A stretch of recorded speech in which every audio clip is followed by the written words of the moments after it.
அல்ஹம்துலில்லாஹி ரப்பில் ஆலமீன் வஸ்ஸலாத்து வஸ்ஸலாமு அலா ரசூலிஹில் அமீன் வ அலா ஆலிஹி வ ஸஹ்பிஹி வன்னாஸி அஜ்மைன். கண்ணியம் பொருந்திய அல்லாஹ்வுடைய நல்லடியார்களே, அல்லாஹ்வுடைய மகத்தான கருணையினால் இறைவனுக்கு மிகவும் பிடித்த அவனுடைய ஆளுமையை தக்க வைக்கக்கூடிய, அவன் அதிகாரத்தை பறைசாற்றக்கூடிய, தனக்கு இணையாக எதுவும் இல்லை என்பதை சொல்லக்கூடிய ஒரு அஜெண்டாவை நாம் கையில் எடுத்திருக்கின்றோம். சர்வ வல்லமையானுடைய அருளும் அவனுடைய ஆதரவும் அவனுடைய அனைத்து உதவிகளும் நாம் எடுக்கக்கூடிய இந்த முயற்சிக்கு பக்கபலமாக இருக்கட்டுமாக என்கிற பிரார்த்தனையோடு, அளவில்லாத அருளும் நிகரே இல்லாத பேரன்பும் கொண்ட அல்லாஹ்வுடைய சாந்தியும் சமாதானமும் நம் உயிரினும் மேலான உத்தம தூதர் ஷிர்க்கை ஒழித்து ஏகத்துவத்தை உயர்த்தி பிடித்து அதற்கெனவே களம் கண்ட உத்தம சகாபாக்களையும் சொர்க்கத்திற்கு வாக்களிக்கப்பட்டவர்களையும் நமது கண்முன்னால் வரலாறுகளால் பார்த்து கொண்டு நடக்கிறோம். அவர்கள் மீதும் அவர்களை போன்ற ஒப்பற்ற வாழ்வை எந்த சமரச போக்கும் இடம் தராமல் கொள்கை என்கின்ற ஒன்றே திருமறை குர்ஆனுடைய வசனங்கள், அதோடு முரணில்லாமல் அமைந்திருக்கும் ஆதாரபூர்வமான ஹதீஸ்களுமே எங்களுடைய அடிப்படைகள். அதுதான் இறைவனுடைய வஹி என்பதிலே உறுதியான நம்பிக்கை கொண்டவர்களாக, இன்னும் ஏகத்துவத்திலே தங்களுடைய உயிர் மூச்சு இருக்கக்கூடிய வரைக்கும் இருப்போம் என்று சபதமேற்று அமர்ந்திருக்கக்கூடிய நம் அனைவரின் மீதும் இறைவனின் வற்றாத பெரும் கருணையும் சாந்தியும் சமாதானமும் இருவேறு உலகத்திலேயும் நம்மை வந்து அடையட்டுமாக என்கிற பிரார்த்தனையுடன் இந்த நிகழ்ச்சிக்குரிய தலைப்பின் கீழ் வருகிறேன். என் அன்பு குறித்தான அருமை சகோதர சகோதரிகளே, அழைப்பு பணி என்கிற ஒன்று நாம் இந்த இஸ்லாமிய மார்க்கத்தை தெரிந்து நம்முடைய சுய நினைவு நம்மிடத்தில் இருக்கக்கூடிய வரைக்கும் செய்யக்கூடிய ஒன்று, நம் உயிர் பிரியக்கூடிய வரைக்கும் செய்யக்கூடிய ஒன்று. அது பேச்சிலே இருக்கலாம், எழுத்திலே இருக்கலாம், நம்முடைய உடல் அசைவுகளிலே இருக்கலாம், நம்முடைய உடை அலங்காரத்தில் கூட இருக்கலாம். ஆக ஒவ்வொன்றுமே நம்மை எதிர்பார்த்து நம்மை பார்த்து விமர்சனம் செய்யக்கூடியவர்களுக்கு நம்முடைய ஒவ்வொரு மொழிகளுமே அவர்களுக்கு உண்டான பிரச்சாரம் தான். உதாரணத்திற்கு, இஸ்லாமிய மார்க்கத்தை ஏற்றுக்கொண்டவர் ஒரு தாடி வைத்திருக்கிறார் என்பதை நாம் பார்க்கும் பொழுது நம்முடைய பார்வை அவர் ஒரு நபி வழியை பின்பற்றுகிறார் என்பது. அதுவே நம் அல்லாத பிற சமய மக்கள் பார்க்கும் பொழுது தீவிரவாதி வருகிறார் என்று அவர்களுடைய உள்ளத்தில் அப்படிப்பட்ட ஒரு நம்பிக்கையும் எண்ணமும் சென்றுவிடும். நம்முடைய மார்க்கத்தில் இருக்கக்கூடியவர் பெண்கள் அணியக்கூடிய ஃபர்தாவை பார்த்தால் அவர்களுடைய மானத்தை மறைத்து கண்ணியமானவர்களாக காம பார்வை கொன்ற கழுகு பார்வை கொண்டிருக்கக்கூடிய மக்களிடத்திலேயும் பெண்மையை போற்றும் விதமாக இந்த பெண்களை பார்க்கக்கூடாது என்று அவர்கள் முடிவெடுக்கக்கூடிய நிலைமையில கண்ணியத்திற்குரிய ஒரு ஆடையாக நாம் பார்க்கிறோம். ஆனால் மத துவேஷத்தை தன்னுடைய உள்ளத்தில் நினைத்து வாழக்கூடியவர்கள் அது பெண் அடிமைத்தனமாக பார்க்கிறார்கள். பெண்ணுரிமை போராளிகளுடைய பார்வையிலே அந்த உடை அடிமைத்தனத்தினுடைய ஒரு அடையாளம், ஆண் ஆதிக்கத்தினுடைய அடையாளம் என்று அவருடைய பார்வையில் இருக்கிறது.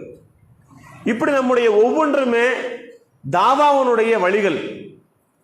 நாம் பயணம் செய்யும் பொழுதும், நாம் மற்றவரிடத்தில் கொடுக்கல் வாங்கல்கள் அல்லது நம்முடைய தொழில் விஷயமாக உறவாடும் பொழுதும் அவர்கள் நம்மிடத்தில் எப்படியெல்லாம் எதிர்பார்க்கிறார்கள் தெரியுமா? ஒரு இஸ்லாமியர் இப்படி நடந்துவிடக்கூடாது. நான் நடக்கலாம். ஏனென்றால் எங்களுடைய மார்க்கத்திலே திருமணத்தின் போதும் குடிய சாராயத்தை குடிப்போம். ஒருத்தர் மௌத்தாகி கடந்தாலும் செத்த பிணமா இருந்தாலும் அதுக்கு சாராயத்தை குடிப்போம். சாராயம் குடிப்பது எங்களுடைய மார்க்கத்தில் ஹராம் இல்லை, ஆனால் உங்களுக்கு ஹராம். வட்டி வாங்குவது எங்களுடைய மார்க்கத்தில் தடுக்கப்பட்டது அல்ல, ஆனால் உங்களுக்கு தடுக்கப்பட்டது. நாங்கள் எப்படியும் உடை உடுத்தலாம், பெண்களை எப்படி வேண்டுமானாலும் வீதியில் நடமாட வைக்கலாம். வீட்டில் இருக்கும் பொழுது அணியக்கூடிய உடையை வைத்துக் கொண்டு வெளியே தெருவிலே காய்கறி வாங்குவது, மளிகை கடைக்கு வருவது, இன்னும் பிற குழாய் அடிக்கு வருவது போன்ற அனைத்து காரியங்களையும் நாங்கள் செய்வோம். எங்களுக்கு அதுவெல்லாம் தடை செய்யப்பட்ட விஷயங்கள் இல்லை. ஆனால் நீங்கள் அதை கடைபிடிக்க வேண்டும் என்று எதிர்பார்க்கிறார்கள். ஒரு பயணத்திலே போகும் பொழுது கேட்கிறார்கள், ஏன்பா நீங்க மட்டும் தாடி வைக்கிறீங்க, ஏன் நீங்க தொழுகைக்கு பஸ்ஸில் போனாலும் செய்கிறீங்க, ரயிலில் போனாலும் தொழுகையை செய்கிறீர்களே, நாங்கள் ஒரு தேதியும் கிழமையும் குறிப்பிட்டு அன்றைக்கு மட்டும்தான் செய்வோம், மற்ற நேரத்தில் அந்த கடவுளை நினைக்கிறோமா இல்லையா என்று கூட எங்களுக்கு தெரியாது என்று சொல்லுகிறார்கள். இன்னும் சொல்லுகிறார்கள், நீங்கள் எவ்வளவு கஷ்டப்பட்டாலும் துயரப்பட்டாலும் உங்களுடைய சாமியை திட்டவே மாட்டேங்கிறீங்களே, அல்லாவை குறை கூறவே மாட்டேங்கிறீர்கள், அது ஒரு பெரிய தாவா. நாம் எதை செய்தாலும் யாரும் அல்லாவை திட்டிருக்கிறோமா? இது நாம் நினைக்கிறோம். அல்லாவுக்கு நாம் செய்யக்கூடிய கடமைகளிலே ஒன்று, அவனை குறை கூறக்கூடாது, அவனை திட்டிவிடக்கூடாது. எவ்வளவு சிரமமான நிலையிலும் கூட தான் நேசித்த பெண்மணி, தன் மனைவி அல்லது தன் கணவன் மரணித்தாலும் கூட இறைவனை திட்டுவதை நாம் பார்க்கவே முடியாது, ஒரு சிலரை தவிர. ஆனால் இது அவர்களுக்கு ஒரு பெரிய தாவாவாக அமைந்திருக்கிறது. ஏன் உங்களுடைய அல்லாவை திட்டவே மாட்டேங்கிறீங்க? ஏனென்றால் அல்லாஹ் எங்களுக்கு எப்பவாவது அருள்வான். இந்த உலகத்தில் அவனுடைய அருளை மூடி வைத்தால் அவன் மறுமையிலே எங்களுக்கு அதைவிட பல மடங்கிலே திறந்து கொள்ளுவான் என்று நாம் வைத்திருக்கக்கூடிய நம்பிக்கையை பாருங்கள். அவர்களுடைய பார்வையிலே அது ஒரு பெரிய ஒரு தாவா. மறுக்க முடியுமா? நாம் நம்முடைய இடத்துல இருந்து யோசனை செய்தால் எதுவுமே தாவா கிடையாது. அவர்களை கேட்க தூண்டி பாருங்கள்.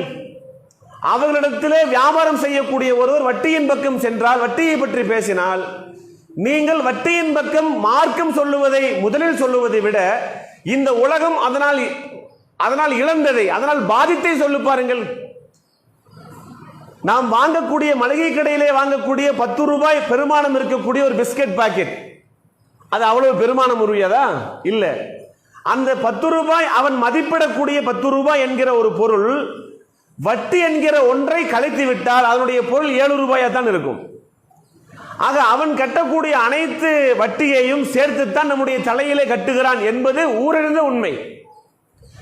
இந்தியாவும் தமிழ்நாடும் உலக வங்கியிலே பல்லாயிரக்கணக்கான லட்சக்கணக்கான கோடி ரூபாய்களை பில்லியன்களிலே ட்ரில்லியன்களிலே வாங்கி வைத்திருக்கிறார்கள். இதையெல்லாம் சேர்த்துத்தான் நம்மிடத்திலே வசூல் செய்கிறார்கள் என்பதை அடிப்படையை புரிந்து கொண்ட எல்லோருக்குமே தெரியும். அந்த விஷயத்தை சொல்லி பாருங்கள், அந்த வட்டியினுடைய கொடுமையை பற்றி அவன் உணர்வான். கலெக்டர் ஆபீஸில் திங்கட்கிழமை மனு வாங்கக்கூடிய நாட்களில் தன் மீது மண்ணெண்ணெயை ஊற்றி பற்றி கொள்ளாத ஒரு நாள் இருக்கிறதா? ஏன்? கந்து வட்டி கொடுமை, மீட்டர் வட்டி கொடுமை. வட்டி மேல் வட்டியை போட்டு 1.5 லட்சம் ரூபாய்க்கு 15 லட்சம் ரூபாய் கேட்டிருக்கக்கூடிய ஒரு பெரிய ஒரு ஆபத்திலே நேற்றைக்கு கூட ஒருத்தர் என்ன செய்யறாரு, செய்தியில சொல்றார். இதுவெல்லாம் நமக்கு சாதாரண விஷயங்கள் தான். ஆனால் நம்மோடு நட்பாக இருக்கக்கூடிய ஒருவரிடத்தில் இதனுடைய தீங்கை பற்றி இஸ்லாம் சொல்கிறதுன்னு சொன்னா மூஞ்சி திருப்பிட்டு போயிடுவான். இதனால் மனித குலத்திற்கு இவ்வளவு கேடுகள் இருக்கிறது, ஆபத்துகள் இருக்கிறது என்று புள்ளி விவரத்தை சொல்லிவிட்டு இதனால் தான் நீங்கள் மார்க்கம் தடுக்கிறது என்று சொல்லி பாருங்கள், அவன் ஏற்றுக்கொள்வான், கண்டிப்பாக ஏற்றுக்கொள்வான். சாதாரணமாக பயணப்பட்டு வரும் பொழுது, பயணத்திலே வரும் பொழுது நம்முடைய குழந்தைகளை குறித்தும் உறவினர்களை குறித்தும் நாம் விசாரிக்கிறோம். அவன் நல்லா இருக்கிறாங்களா, அவங்களுக்கு உடல்நிலை சரியில்லாமல் இருந்துச்சு, அவங்க நல்லா இருக்கிறாங்களா, ஹாஸ்பிட்டல் அட்மிட் பண்ணியிருந்தாங்களா, அவங்க வீட்டுக்கு வந்துட்டாங்களா, இந்த அம்மாவுக்கு 90 வயசுக்கு மேல் இருந்தாங்களே அவங்க நல்லா தான் இருக்கிறாங்களா, போன் பண்ணி ரொம்ப நாள் ஆச்சு என்று சாதாரணமான ஒரு உரையாடல் முடிந்த உடனேயே ஒரு அம்மா கேட்கிறார், எவ்வளவு பரிவாக, எவ்வளவு ஒரு அக்கறையோடு சொந்த பந்தங்களை அழைத்து பேசுகிறீர்களே, இது எங்களிடத்தில் இல்லவே இல்லை என்கிறார்கள். ஆக நம்மிடத்தில் இருக்கக்கூடிய ஒவ்வொன்றும் அதுதான் நமக்கு ஆயுதம். நம்மிடத்தில் வெளிப்படக்கூடிய ஒவ்வொன்றுமே அது மற்றவர்களுடைய பார்வையில் அவர்கள் கண்டு காணாமல் இருப்பார்கள், பார்த்தும் பார்க்காததை போன்று செல்வார்கள். ஒன்று குண்டே வெடித்தாலும் ஒன்றுமில்லாமல் நடப்பார்கள். எவ்வளவு பெரிய பாதிப்பு நம்மிடத்தில் இருந்தாலும் அதை பற்றி கவலை கொள்ள மாட்டார்கள் வெளிப்படையாக. ஆனால் அவருக்குள்ளாக, வீடுகளுக்குள்ளாக பேசிக்கொண்டுதான் இருக்கிறார்கள். அவருடைய நட்புகளிடத்தில் இதை பரஸ்பரம் பகிர்ந்து கொண்டுதான் இருக்கிறார்கள். ஆக நம்முடைய ஒவ்வொரு நடவடிக்கைகளும் அவர்களுக்கு தாவா. அவருடைய பார்வையில் நாம் செய்யக்கூடிய ஒவ்வொன்றுமே அழைப்பு பணி. இதை மறுக்க முடியுமா? நீங்கள் கூர்ந்து கவனித்து பாருங்கள் அன்பான சகோதர சகோதரிகளே. உங்களுடைய ஒவ்வொரு அசைவுகளும் அவர்கள் கண்காணித்துக் கொண்டிருக்கிறார்கள். ஆனால் உள்ளத்தில் இருந்து அவர்கள் வெளிப்படையாக எதையும் வைக்காத மக்களாக இருக்கிறார்கள். இதுதான் உண்மை. இதை நிறைய விஷயங்களை வைத்து நிரூபிக்கலாம். ஆனால் நம்மிடத்திலே மார்க்கம் என்ன சொல்லுகிறது தெரியுமா? உங்களுடைய அழைப்பு பணியை நீங்கள் எப்பொழுது நிறுத்துகிறீர்களோ அப்பொழுது நீங்கள் அவர்கள் மீது அவர்களுடைய சொர்க்கத்தை நீங்கள் தடை செய்கிறீர்கள். அவர்கள் அல்லாஹ்வுடைய மன்னிப்பின் பக்கம் வருவதை நீங்கள் தடை செய்கிறீர்கள். இந்த ரெண்டு விஷயத்தை தான் நீங்கள் திருமறை குர்ஆனிலேயும் ஹதீஸ்களிலேயும் எங்கு எப்படி தேடினாலும் 6000த்திற்கும் மேற்பட்ட வசனங்கள் இருக்கிறது சொல்றோமே, அதில் எப்படி தேடினாலும் கூட நாம் இரண்டு விஷயத்தில் தான் நாம் பிரேக் அடித்து நிற்க வேண்டி இருக்கிறது. என்ன தெரியுமா? ஒன்று, நமக்கு அந்த மகத்தான சொர்க்கம் கிடைக்க வேண்டும், அதை நினைக்கிறோமா? இனி ஒன்று, அந்த சொர்க்கத்திற்கு தேவையான அல்லாஹ்வுடைய மன்னிப்பின் பக்கம் நிற்க வேண்டி இருக்கிறது. இந்த ரெண்டே விஷயம்தான். நீங்க எவ்வளவு பெரிய அறிஞர்களை வைத்து ஆராய்ச்சி செய்தாலும் இந்த இரண்டு தான் இறுதியிலே நிற்கும். அல்லாஹ்வுடைய மன்னிப்பு உங்களுக்கு இந்த உலகத்தில் நிச்சயிக்கப்பட்டிருக்க வேண்டும். அல்லாஹ்வுடைய சொர்க்கம் நாளை மறுமையிலே உங்களுக்கு வழங்கப்பட வேண்டும். இதற்கு அப்பால் ஒன்றுமே இல்லை. அவனுடைய கருணை, அவனுடைய அன்பு, இந்த உலகத்தில் வாழும் பொழுது அவனுடைய அளப்பரிய அன்பு நமக்கு தேவை. அவனுடைய உதவி தேவை. அவன் உதவியே கிடைக்காவிட்டாலும் கூட நாளை மறுமையில் நிச்சயமாக நம்மை அவன் என்ன செய்வான்? அரவணைத்துக் கொள்வான்.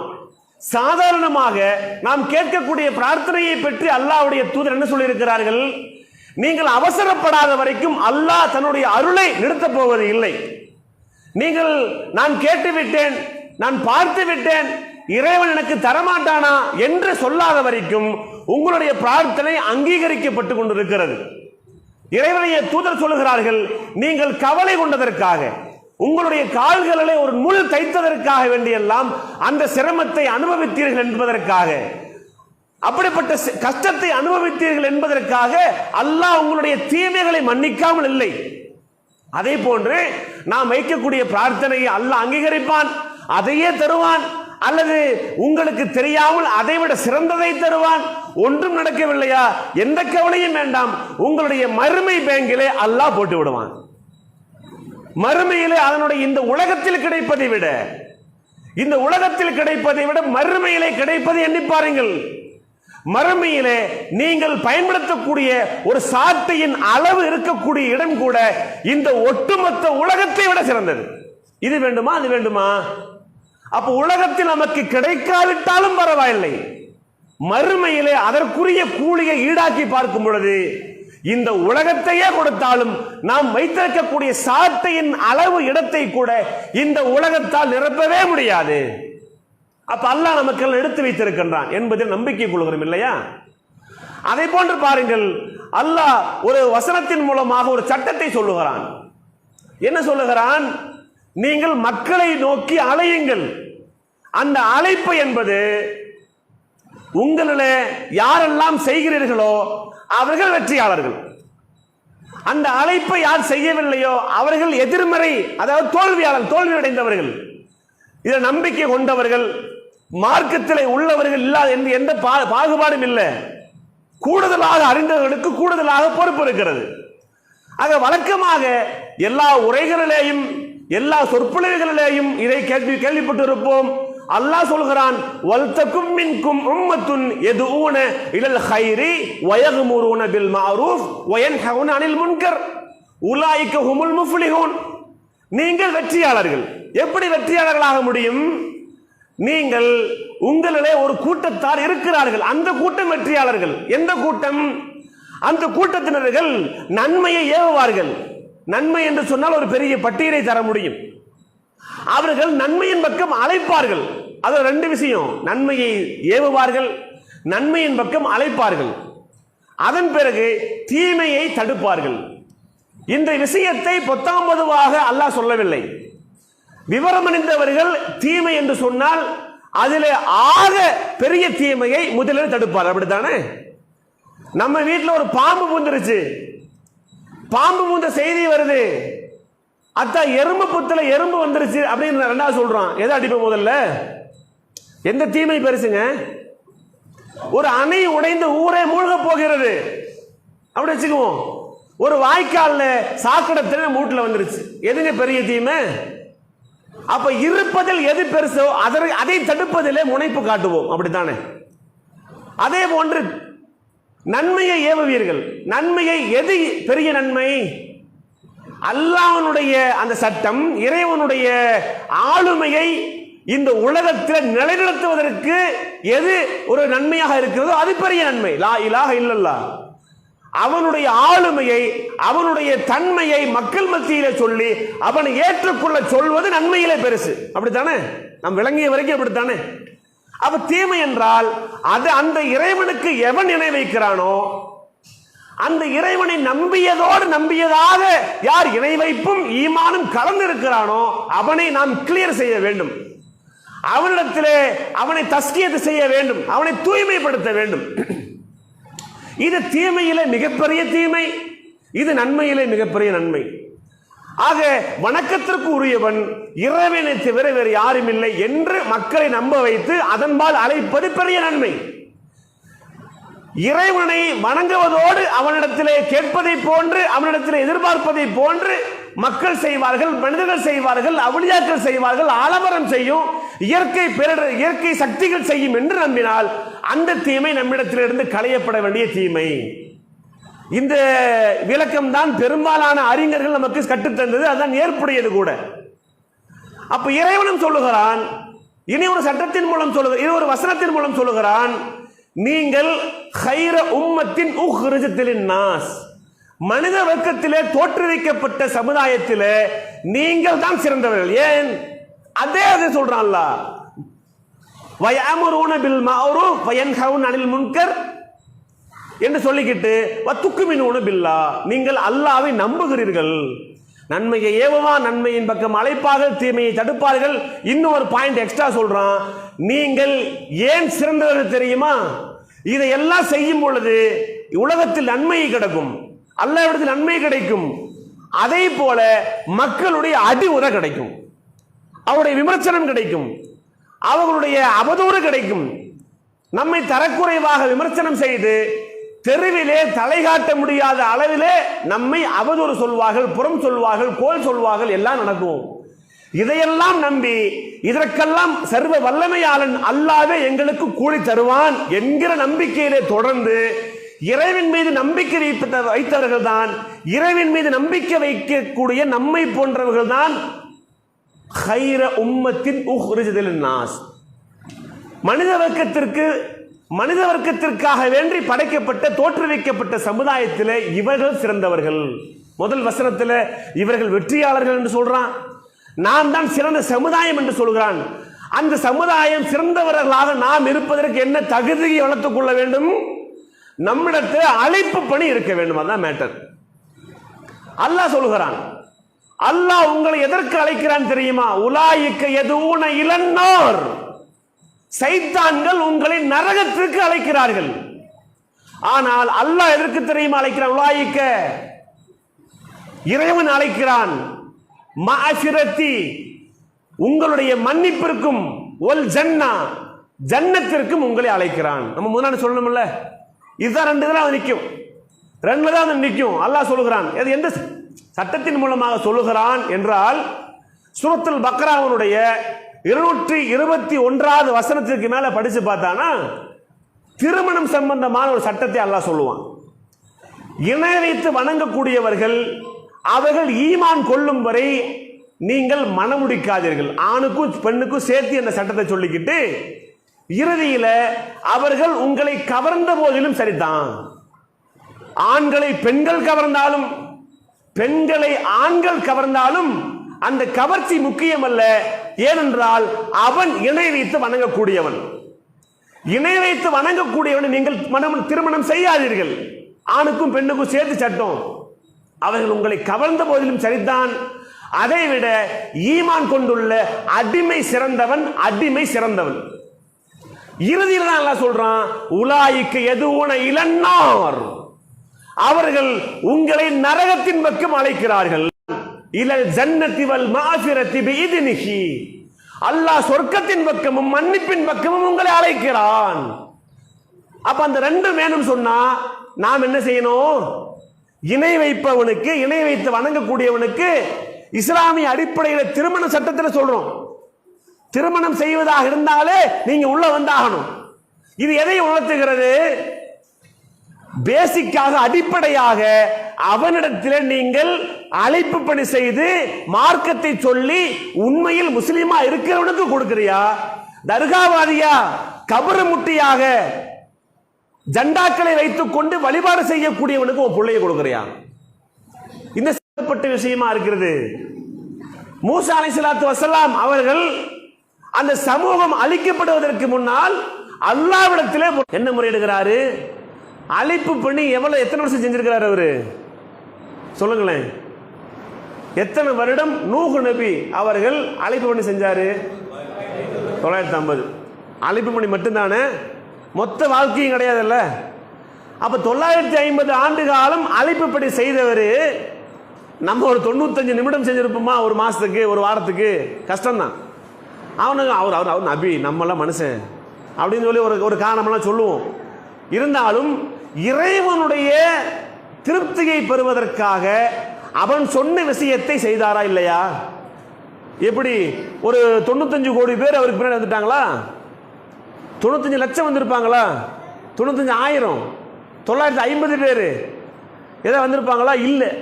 விரல் விட்டு எண்ணக்கூடிய ஒரு கப்பல்ல ஒரு சமுதாயம் எத்தனை பேர் ஏறுவாங்க? அவ்வளவுதான் ஏத்துக்கிட்டாங்க. அப்ப அந்த மனுஷனுக்கு எப்படி இருக்கும்? இத்தனை வருஷம் தாவா செஞ்சு ஒரு பேல பின்னால இல்லையே என்று சொன்னா, கட்டின பொண்டாட்டி இல்லை, அதான உண்மை. பெத்த மகன் இல்லை, நான் மலைக்கு மேல போய் ஒளிஞ்சுக்குவேன், தப்பிச்சுக்குவேன், சேர்த்து அல்லாஹ் அழிச்சிட்டான். அந்த நபிக்கு அவருடைய உள்ளத்தை கேட்டு பாருங்கள், எவ்வளவு வலிச்சிருக்கும். அவ்வளவு அழைப்பு பண்ணி செஞ்சு அவர் ஓஞ்சு போயிட்டாரா?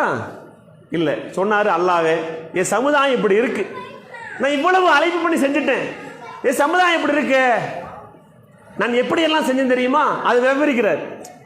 அடிபட்டு அடிபட்டு நஷ்டமெல்லாம் அடைஞ்சதுக்கு அப்புறம் நிர்கதியா இருக்கக்கூடிய ஆள்கிட்ட போய் எப்படிங்க பாதிக்கப்பட்டீங்க கேட்டா அவர் வண்டி வண்டியா சொல்லுவார்ல, அந்த மாதிரி ஒரு நபி சொல்லுகிறார், அல்லாஹ்வே இந்த சமுதாயத்தை இவ்வளவு சொல்லி ஒரு வயலுக்கு வரமாட்டேங்கிறான்.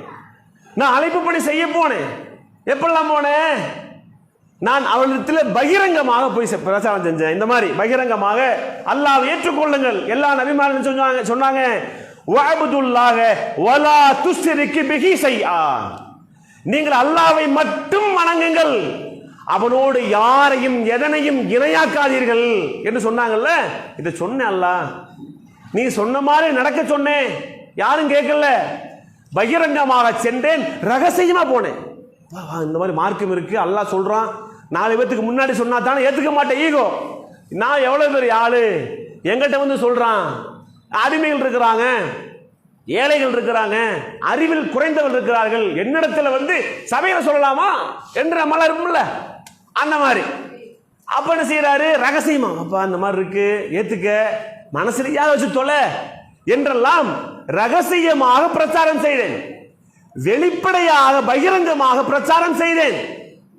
காலையில போனேன், ராத்திரி போனேன், எல்லாம் போனதெல்லாம் சொல்றாரு. சொல்லிக்கிட்டு நான் செய்த ஒவ்வொரு பிரச்சாரமும் அவளை எப்படி ஆக்கிட்டு தெரியுமா? அவளுக்கு அகந்தையை அதிகப்படுத்தி விட்டது. பெருமை, நான் சொன்னா ஏத்துக்கணுமா, நீ சொல்லவே நான் ஏத்துக்கணுமா, அந்த மாதிரி பெருமையை, அகந்தையை, ஆணவத்தை அதிகரித்து விட்டுச்சு. நான் ஒருத்தர் போனேன்னு சொன்னானா, நீ என்ன பார்த்தாதானே நீ எங்களை சொல்லுவ, என்ன செய்யறது? பெரிய போர்வையை கொண்டு போய்க்கிறது, அப்படியே தலையை மறைச்சுக்கிட்டு போயிரு, ஆள் தெரியாதல்ல. அவர் சொல்றாரு, நான் ஒரு இடத்துல சென்றால் அவர்கள் தங்களுடைய ஆடைகளால் தங்களை மறைத்து விட்டு செல்கிறார்கள். எப்படி இருக்கும்? அரைஞ்சிரும். நம்ம எல்லாம் என்ன செய்வோம்? நம்ம இவ்வளவு சொல்றேன், அல்லாஹ்வுடைய வசனம் சொல்றேன், இவ்வளவு செலவு பண்ணி வந்திருக்கேன், கேட்க மாட்டேங்கிற, அரைஞ்சிரும். நம்ம என்ன செய்யறாரு? அட பாவிகளா, இத்தனை வருஷம் சொல்லி இருக்கேன், இவன் மேல வச்சு மறைச்சிட்டு போறிய நீ என்று அவருடைய உள்ள கிடக்கையை சொல்லுகிற வேதனையை சொல்றாரு. அப்புறம் சொல்றாரு, இது கூட ஒரு மனுஷன் பொறுத்துக்குவான், நல்லா பேச வச்சுக்கிறது, அல்லாஹ் ஒருவன் தான் என்று சொன்ன உடனே என்ன செய்வான்? அப்படியா, காது பதிக்கிறது. எதாவது கேட்குங்கிறீங்க? அந்த நபிகிட்ட அவர் அழைப்பு பணி செய்யும் பொழுது நல்ல கேட்கிற மாதிரி வந்து காதை பொத்தி வச்சுக்கிட்டா அதை கேட்குமா? நீ என்னமோ சவுண்ட் போ, எதையோ பார்த்து எதையோ உழைச்ச மாதிரி என்னமோ செய் என்று சொன்னா நாம் என்ன செய்வோம்? இப்படி ஒரு பிரச்சாரத்தை நம்ம செஞ்சுட்டு இருக்கிறோம். இங்க இருக்கிற ஒரு கால் மேல காலை போட்டு ஆட்டிக்கிட்டு அப்படி அடைச்சு வச்சா நம்ம என்ன செய்வோம்? முதல்ல அந்த ஆளை வெளியேற்றுங்க சொல்லிடுவோம். அப்படித்தானே? ஏன் நான் சொல்றது அவ்வளவு கேவலமா போச்சு அவங்களுக்கு? அவ்வளவு வந்து வெறுப்பானது. அப்படி வெறுத்தார்கள். ஒரு நபியிடத்துல அவர் செய்யக்கூடிய அழைப்பு பணியை அவர்கள் வெறுத்து ஆத்திரம் உண்டாக்குறது, அதோட ஓடி போகணும் என்ற ஒரு நிலையை உண்டாக்குவது. இங்க இருக்கிறான்ல காவல்துறையை ஏவல் துறையை ஏவி விடுறது, நம் மீது வழக்கு போடுவது, பிரச்சாரத்தை முடக்குவது, இன்னும் கொஞ்சம் காலத்துக்கு தள்ளி போடுவது என்கின்ற எல்லா வேலையும் செய்யறான்ல, இந்த மாதிரி ஆத்திரம் உண்டாக்குவது. நம்ம என்ன செய்ய? சனி தொலைஞ்சு போ, இது சொல்றது தானே இவ்வளவு பாடு, இது சொல்றதுனால என் புருஷன் வேலைக்கு போறதில்லை, நான் சரியா சோதனை வைக்க முடியறதில்லை, என் குடும்பத்தில் சேமிப்பு இல்லை, ஒரு போனை வாங்க முடியறதில்லை 4000 கொடுத்து. இதுவெல்லாம் ஒவ்வொரு பிரச்சனைகளும் ஒவ்வொரு வீட்டில் வித்தியாசமான பிரச்சனைகள். என் பையனை இப்ப 15 வயசுல தொழுவு கொண்டு போறீங்க, ரசூலுல்லாஹ் 40 வயசுக்கு மேல தொழுதாங்க. என் பையனை இப்ப தாடி வைக்க சொல்றீங்க, என் பையனை இப்பவே மீச வைக்க சொல்றீங்க, என் அக்கா இருக்கிற தங்கச்சி இருக்கு கல்யாணம் பண்ணி கொடுக்க வேண்டாமா? அவன் முடிச்சுக்கிட்டு பொறுமையா 40 வயசு மேல மவனே தொழுவு போட போன. இப்படி சில பெற்றோர்கள் நம்மெல்லாம் அனுபவிச்சோம். அப்ப வந்து இந்த அழைப்பு பணியினுடைய விஷயத்தை சொல்லி மார்க்க அடிப்படையில் ஒருவனை உள்ள கொண்டு வந்தா எங்க தடுப்பு? அங்கே தடுப்பு இருக்குது வீட்டிலேயே. அந்த அடிப்படையில் அந்த நபி சொன்னா, இதெல்லாம் சொன்னாரு, அல்லாஹ் இப்படி எல்லாம் படுபாவி இப்படி செய்யறானுங்களே என்று சொல்லி இறுதியில் ஒன்னு சொல்றாரு, யா அல்லாஹ் நான் எதை சொன்னேன்? நீ வழங்கக்கூடிய உன் புறத்திலே வந்து நீ வழங்கக்கூடிய மன்னிப்பின் பக்கம் அவர்களை நான் அழைத்தேன். நான் அழைப்பது அவர்களுக்கு வெறுப்பை தவிர வேறு ஒன்றையும் அதிகரிக்கவில்லை என்று சொல்றாரு. எவ்வளவு உழைச்சிருப்பாருங்க ஒரு மனுஷன். அதுல ஒரு கால் பங்குக்கு நம்ம உழைச்சிருப்போமா? இல்ல. நிறைய பிரச்சனை வரும் நமக்கு. இதுல கார்பரேட் கம்பெனியில சம்பளத்துக்கு நம்மள இருக்கிறோம். கரெக்டா வாட்ச் பண்ணி மெமோ போட்டு மெயில போட்டு உங்கள்கிட்ட ரிப்ளை எதிர்பார்த்து நடவடிக்கை எடுத்து துரத்தி விடுறதுக்கு கார்பரேட் கம்பெனிலிருந்து எடுத்து சேலரியை கட் பண்ணி வீசுறதுக்கு கார்பரேட் கம்பெனியா இது? எல்லாம் நாம நினைச்சாதாங்க வேலை செய்யும்.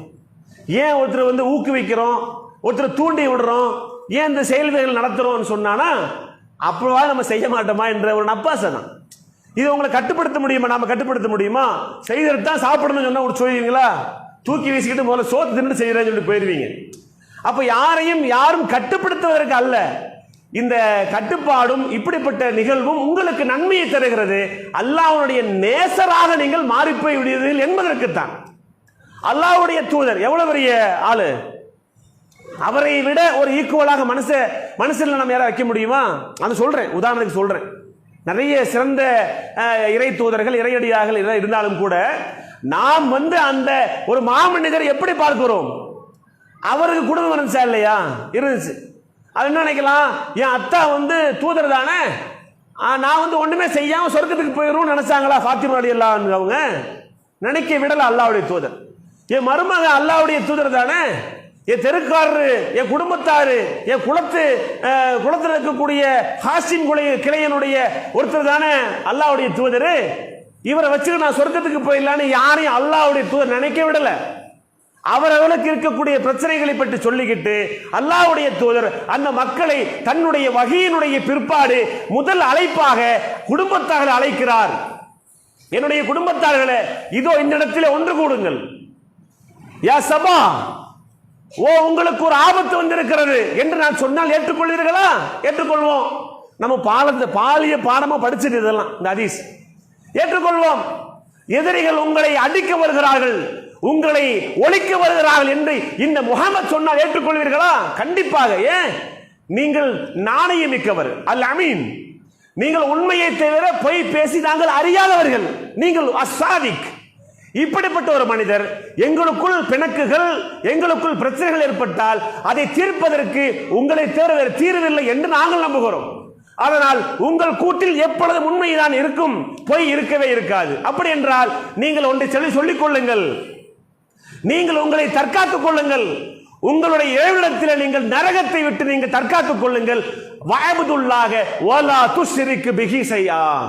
அதையே தான் எல்லா தூதர்களும் எதை முன்வைத்து பிரச்சாரத்தை முடுக்கிவிட்டார்களோ, எந்த அழைப்பை தன்னுடைய தாரக மந்திரமாக வைத்தார்களோ அதை அந்த மக்களுக்கு சொல்கிறார். நீங்கள் அல்லாஹ் ஒருவனைத்தான் வணங்க வேண்டும், அவனோடு எதனையும் நீங்கள் இணை வைக்க கூடாது என்று அல்லாஹ்வுடைய தூதர் சொன்னதற்கு பிறகு தப்பல்லக்க அலிகதா ஜமக்தனா, இதற்குத்தான் எங்களை குறிப்பிட்டாயா, நீ நாசமடைவதாக என்று சொல்லி மண்ணை வாரி வீசினார்களே.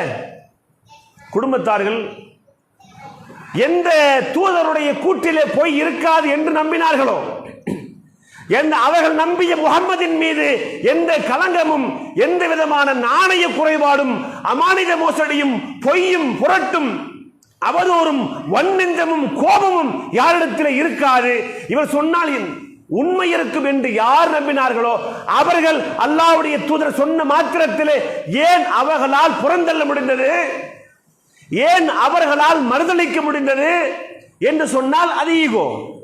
இத்தனை காலம் நாம் கட்டி காப்பாற்றி வரக்கூடிய ஒரு சடங்கு சம்பிரதாயம், இத்தனை பேர்கள் செய்யக்கூடிய மத வழிபாடு, நிர்வாணமாக காபாவை வலம் வருவது, நாள் ஒரு மேனி பொழுதொரு வண்ணமாக நாங்கள் கடவுள் சிலைகளுக்கு பூஜிப்பது, அதை புனஸ்காரம் செய்வது, வணங்குவது ஒவ்வொன்றும் இருக்கும் பொழுது இந்த தூதர் ஒரு நாளிலே தன்னை அனைத்தையும் மாற்ற சொல்கிறாரே என்று வந்த கோபம், அந்த கோபம் மிக பெரும் கொந்தளிப்பாக மாறி அந்த தூதர் அன்று முதல் பைத்தியக்காரராக அறியப்பட்டார் தானே.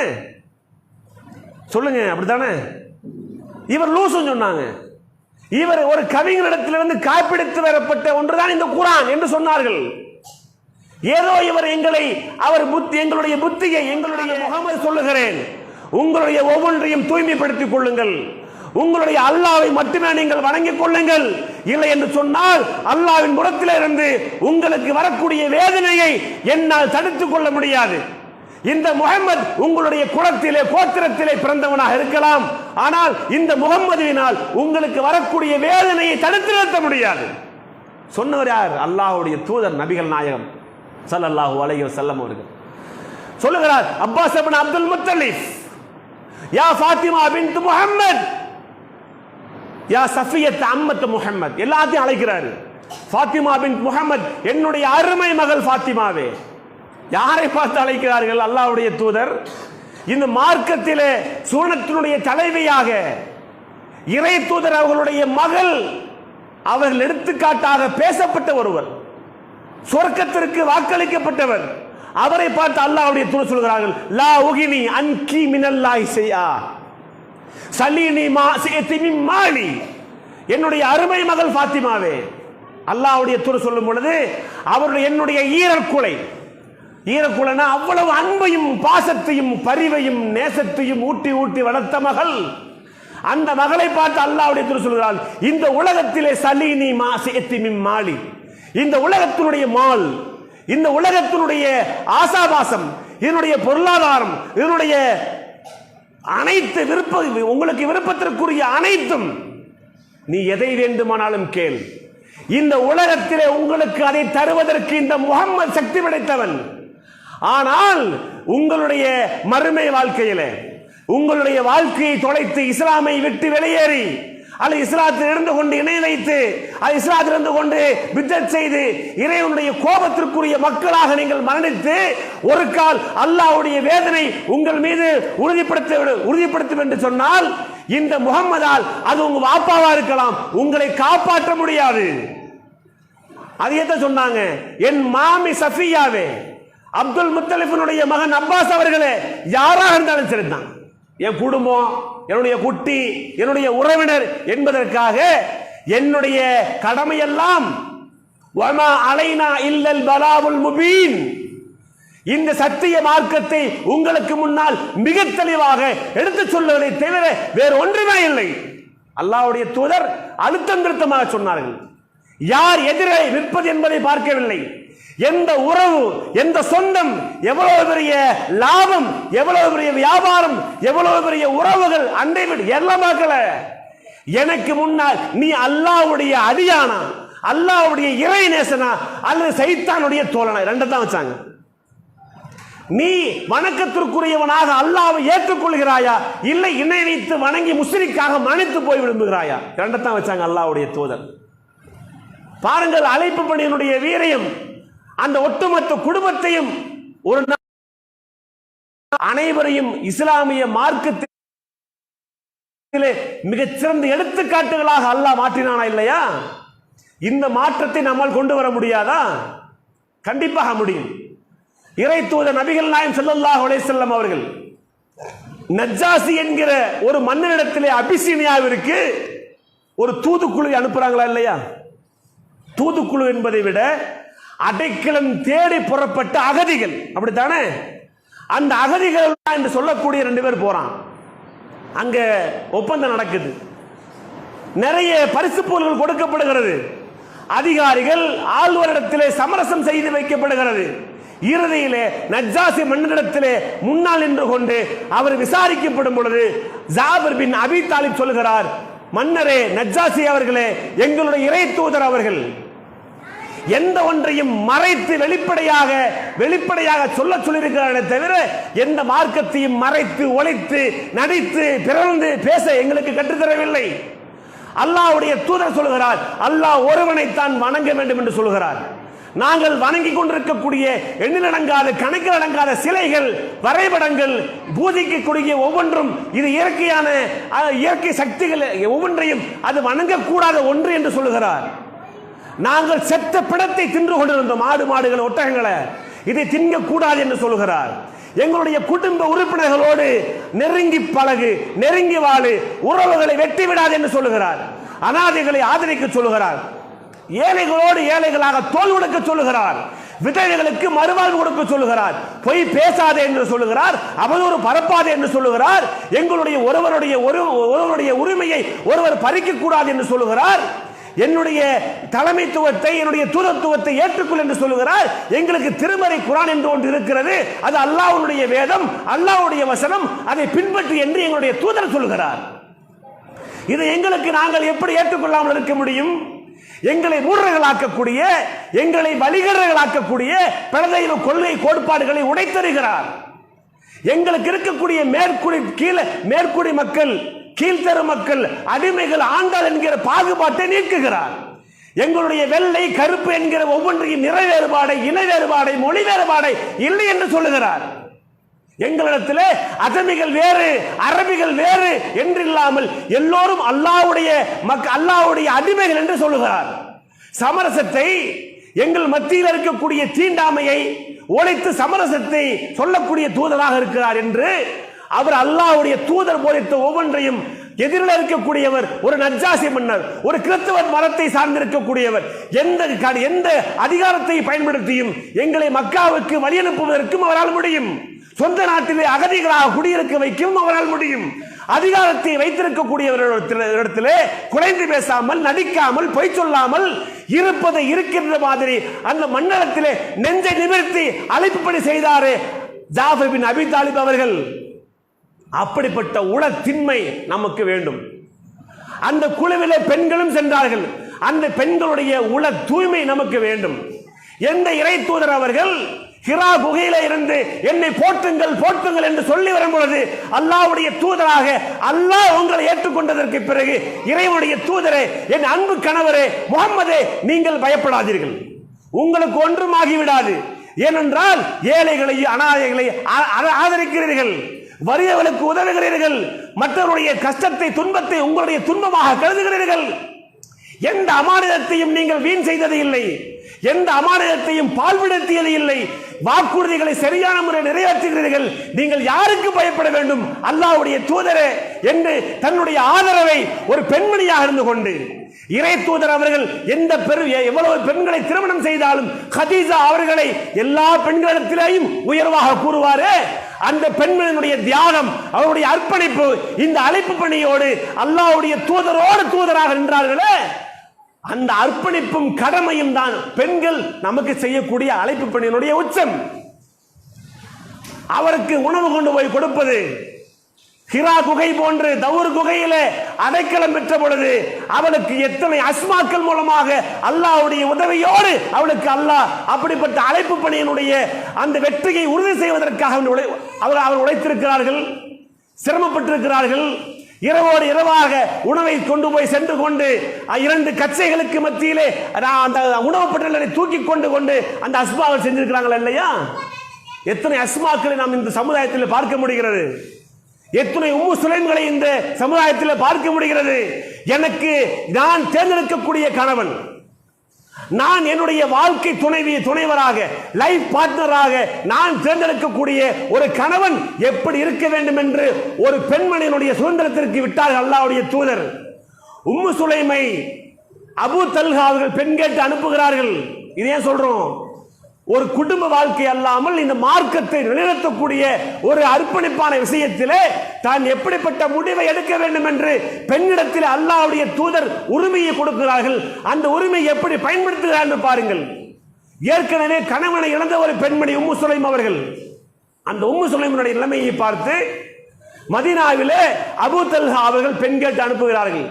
அந்த பெண்மணி சொல்லுகிறார்கள், அபூ தல்ஹாவை அறிந்து வைத்திருந்தார், நாம ஒரு பெண்மணியை திருமணம் செய்வதற்காக வேண்டி போனானா அந்த பெண்மணிக்கு எல்லாம் சொல்லிக் கொடுக்கணும். இவர் இன்னாருடைய மகன், இவருக்கு இவ்வளவு சொத்து இருக்குது, இவர் இப்படிப்பட்ட வேலையை செய்யறாரு, இவ்வளவு படிச்சிருக்கிறாரு, இவ்வளவு சம்பாதிக்கிறாரு, இவர் கை நொண்டிய கால் நொண்டிய மனசு குறைபாடு எல்லாம் நம்ம சொல்லணும். ஆனா அந்த பெண் பாருங்கள், மதீனாவினுடைய மிக பெரும் கோடீஸ்வரராக இருக்கக்கூடிய ஒருத்தரே அவர் சொல்கிறார், நீங்கள் பெண் கேட்டு அனுப்பினால் இந்த மதீனாவில் இருக்கக்கூடிய எந்த குடும்பமும் மறுக்காது. அப்ப அவர் எவ்வளவு பெரிய ஆளை தெரிஞ்சு வச்சிருப்பாங்க, எவ்வளவு பெரிய ஆளாக இருந்தால், எவ்வளவு பெரிய விவரமாக இருந்தால், எவ்வளவு பெண்களுக்கு சுதந்திரம் கொடுத்திருந்தால் அவர் அபூ தல்ஹாவை பற்றி தெரிந்து வைத்திருப்பார்கள். அபூ தல்ஹா இடத்தில் சொல்லுகிறார்கள், நான் உங்களை மணக்கலாம் தான், ஆனால் நீங்கள் ஒரு முஸ்ரிக்காக இருக்கிறீர்கள். அல்லாஹ் சொன்ன அந்த சட்டம் ஞாபகம் இருக்கிறதா? நீங்கள் ஒரு முஸ்ரிக், நீங்கள் இணை வைத்து வணங்கக்கூடியவர், சிலைகளை செய்து வியாபாரம் செய்யக்கூடிய ஒருவர். நீங்கள் பெண் கேட்டு அனுப்பினால் யாரும் மறுக்க மாட்டார்கள், ஆனால் நான் உங்களை மறுக்கிறேன். இந்த இணை வைப்பை விட்டு வெளியே வாருங்கள், அல்லாஹ்வை நீங்கள் ஏற்றுக்கொள்ளுங்கள், அதையே நான் என்னுடைய மகராக வைத்துக் கொண்டு உங்களை திருமணம் செய்கிறேன் என்று சொல்லி அழைப்பு பணியை என்னுடைய மணவனாக என்னுடைய வாழ்க்கை துணைவராக யார் வந்தாலும் அவரிடத்தில் இஸ்லாம் இருக்க வேண்டும், அவரிடத்தில் இணை வைப்பு இருக்கக்கூடாது. என்னுடைய வாழ்க்கை துணைவர் மிகச்சிறந்த இஸ்லாமிய விஷயங்களை தெரிந்து கொண்டவராக இருக்க வேண்டும் என்று அந்த பெண்மணி விரும்பினாரே. இப்படிப்பட்ட உம்மு சுலைம்களா இருக்க வேண்டும். அப்படிப்பட்ட உம்மு சுலைம்கள் தன்னுடைய குழந்தையோ தன்னுடைய கணவரோ மரணித்தாலும் கூட இன்றைக்கும் ஏகத்துவத்தை தெரிந்து கொண்டவர்கள், ஏகத்துவத்தை தெரிந்து கொண்ட பெண்கள். சில மாவட்ட நிர்வாகிகள் இருந்த போதும் கூட அவர்களுடைய அந்த பெண்மணியுடைய அவருடைய மனைவிகளுடைய அந்த உள்ளத்திலிருந்து வரக்கூடிய வார்த்தைகள் ஒவ்வொன்றும் இந்த மார்க்கம், இந்த ஏகத்துவம் அந்த மக்களுடைய மத்தியிலே உள்ளத்திலே எவ்வளவு பெரிய தாக்கத்தை ஏற்படுத்தி இருக்கிறது என்பதை நாம் தெரிந்து கொள்வதற்குண்டான உதாரணமாக வாழக்கூடிய இந்த உலகத்திலே கூட எங்கள் சகாபிய பெண்மணிகள் உம்மு சுலைம்கள் இந்த உலகத்திலே நம் கண் முன்னால் வாழ்ந்து கொண்டிருக்கிறார்கள் என்பதை பார்க்க முடிகிறது. தன் கணவன் இருந்தாலும் கூட எதை வேண்டுமானாலும் சொல்லுங்கள், என் கணவன் இறந்து விட்டாரா, என் கணவனுக்கு பிரச்சனையா சொல்லுங்கள், அல்லாஹ்வுக்காக வேண்டி அழகிய பொறுமையை நான் மேற்கொள்ளுகிறேன் என்று ஒரு பெண்மணியிடத்தில் இருந்து வருகிறேன் சொன்னானா, என் கணவர் விரும்பிய ஷஹீதை, என் கணவர் விரும்பிய அழகிய மரணத்தை அல்லாஹ் விரும்பிய அடிப்படையில் ஏகத்துவவாதியாக இருந்து மரணிக்கக்கூடிய வாய்ப்பை என் கணவர் வேண்டிக் கொண்டிருந்தார். அதற்காக நாங்கள் ஒட்டுமொத்த குடும்பமும் உழைத்தோம், அதை அவர் அடைந்து விட்டார், அதற்காக வேண்டி உழைத்த அந்த பெண்மணி சொல்லக்கூடிய வாக்குமூலம். நம்முடைய மனைவி சொல்லுவாங்களா? நம்முடைய மனைவியை செய்த பார்க்க வேண்டியது, சொல்லுவியா இல்லையா என்று பார்த்து கொள்ள வேண்டியதுதான். அது சொல்லும், இந்த மூதேவியை கெட்டிக்கிட்டு இத்தனை காலமா நான் படுற பாடு போய் சேர்ந்தா நான் நிம்மதியா இருப்பேன் என்று யாரும் சொல்லிடக்கூடாது. ஆக ஏகத்துவம் தன்னுடைய கணவன், தன்னுடைய மகள், தன்னுடைய அண்டை வீடு யாராக இருந்தாலும் அவன் இறைநேசனா அல்லது சைத்தானுடைய தோழனா என்பதைத்தான் முடிவெடுக்க சொல்லுகிறது. அதன் பக்கம் அழைக்க கடமையாற்ற இந்த மார்க்கம் நம்மை அழைக்கிறது. அந்த நஜ்ஜாசி மன்னர் அந்த ஜாஃபர் பின் அபி தாலிப் சொன்ன அந்த வார்த்தையிலே கட்டுண்டு போய், இந்த ஈசா நபியை குறித்து மரியத்தை குறித்து உங்கள் வேதம் என்ன சொல்லுகிறது என்று சொல்லும் பொழுது அவர் அதற்குண்டான விளக்கத்தை சொல்லுகிறார். அவர் சொல்லுகிறார், நஜ்ஜாசி மன்னர் தன்னுடைய அந்த குச்சியை வைத்துக் கொண்டு இந்த குச்சியை விடவும் அதிகமும் சொல்லவில்லை, அந்த குச்சியை விட குறைவாகவும் சொல்லவில்லை. சரியான நேரத்தில் சரியான கருத்தை சரியான முறையில் இவர் சொல்லியிருக்கிறார். பொய் சொல்லல, ரொம்ப நீளமா சொல்லல, எக்ஸ்ட்ரா ஃபிட்டிங் சேர்த்தல, இருக்கிறத குறைச்சு சொல்லல, சரியா சொல்லியிருக்கிறாரு. அவருடைய கண்ணீர் வழிந்து வழிந்து அவருடைய தாடி எல்லாம் நினையக்கூடிய அளவிற்கு அவர் அந்த வசனத்தையும் மரியத்தை பற்றியும் ஈசாவை பற்றியும் சொல்லும் பொழுது அவர் அழுதுவிட்டு சொல்லுகிறார், எந்த ஈசா நபிக்கு எந்த மாடத்திலே இருந்து இறைவன் செய்தி அனுப்பினானோ அதே மாடத்திலே இருந்து அல்லாஹ்வுடைய தூதரான முகம்மதுவுக்கும் அல்லாஹ் செய்தி அனுப்புகிறான். அந்த செய்தியை ஒப்புக்கிட்டார், மறைமுகமாக இஸ்லாத்தை ஏற்றுக்கொண்டார். அதனால தான் அல்லாஹ்வுடைய தூதர் காயிப் ஜனாஸா தொழ வச்சாங்க. இந்த சம்பவத்தை சொல்ல காரணம் என்ன? அல்லாஹ் தன் திருமறையிலே 5வது அத்தியாயத்திலே எடுத்து படிச்சு பாருங்க, 82வது வசனத்தை படிச்சு பாருங்க. அல்லாஹ் சொல்லுகிறான், என்னுடைய முஹம்மது ஸல்லல்லாஹு அலைஹி வஸல்லம் அவங்களை பார்த்து சொல்லுகிறான், நபியே அந்த மக்களை பார்த்தீர்களா? அந்த மக்கள் எப்படிப்பட்டவர்கள் தெரியுமா? அவர்கள் யூதர்களாக இருக்கிறார்கள், கிறிஸ்தவர்களாக இருக்கிறார்கள்.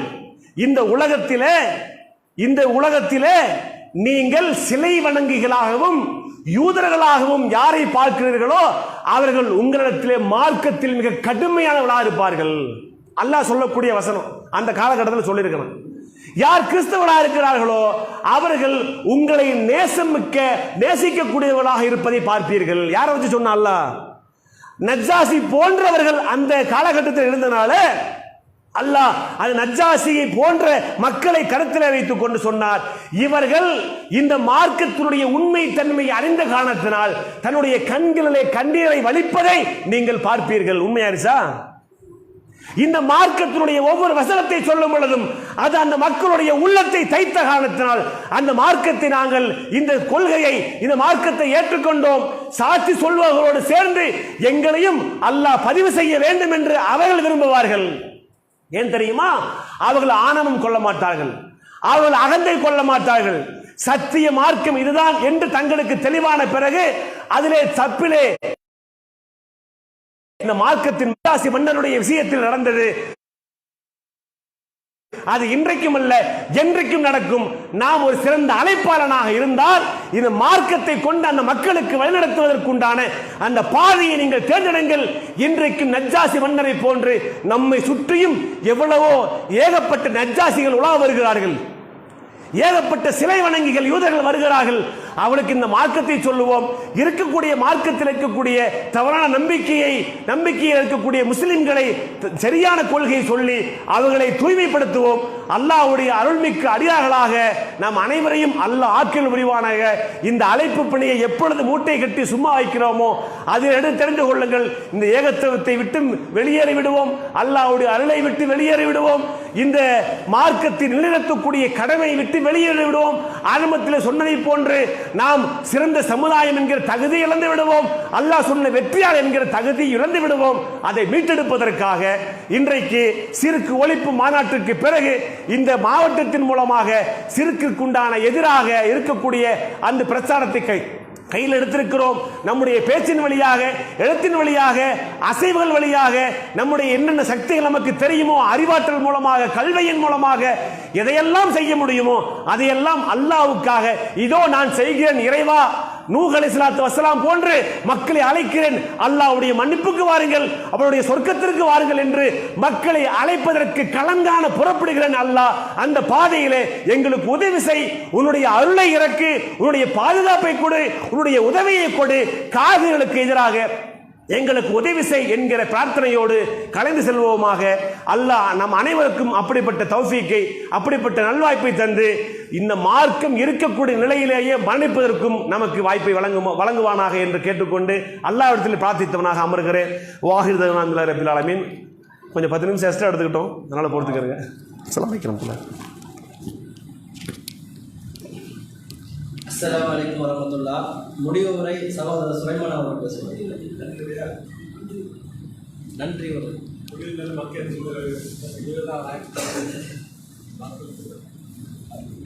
அஸ்ஸலாமு அலைக்கும் வரஹ்மத்துல்லாஹி வபரகாத்துஹு. கண்ணியத்துக்குரிய எல்லாம் வல்ல அல்லாஹ்வின் நல்லடியார்களே,